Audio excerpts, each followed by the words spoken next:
Math 11 problem set 28 explanation. In this lesson, we want to continue solving quadratic equations, only now we're going to solve them by completing the square or by using the quadratic formula.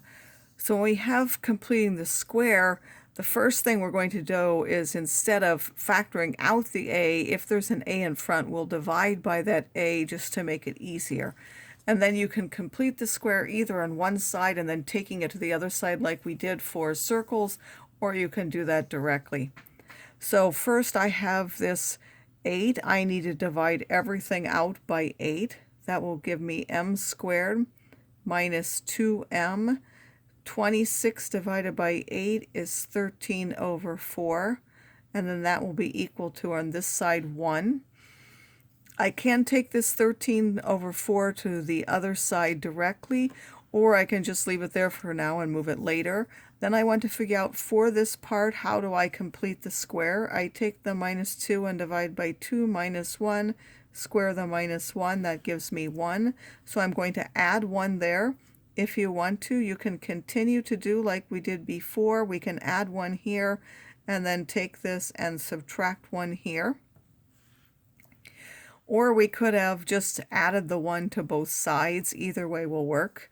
Then you're going to rewrite this as m minus 1 squared. That's the part where we completed the square for. And then when we subtract this, this will be a plus 9 over 4. This is equal to 1. I now want to get this as something squared, so I'm going to subtract that from both sides. M minus 1 squared is equal to 1 minus 9/4 is a minus 5 over 4. Then in order to solve this as now something squared, we're going to use the square root method. We're going to take the square root of both sides.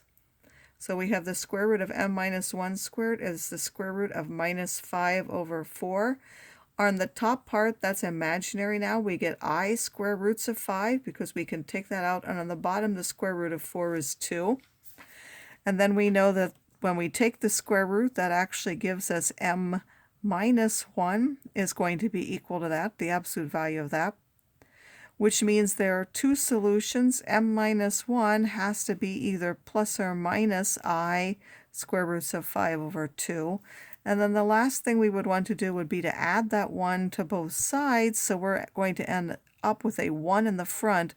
We'll get a 1 plus or minus I square roots of 5 over 2. And people rarely use this method, even though it's something to know how to do, but you can always do the quadratic formula, which is basically someone took the general form and they completed this square for it.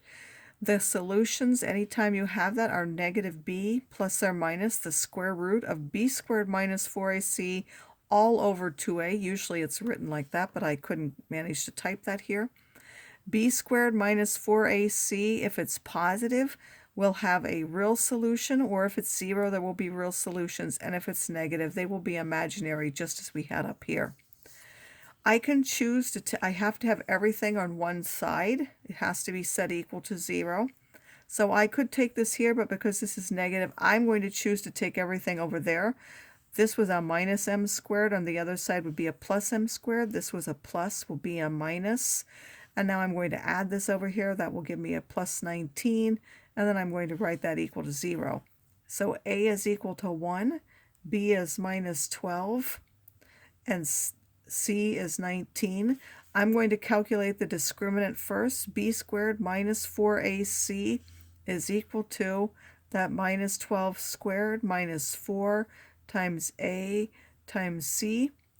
So that's 144 minus 4 times 19,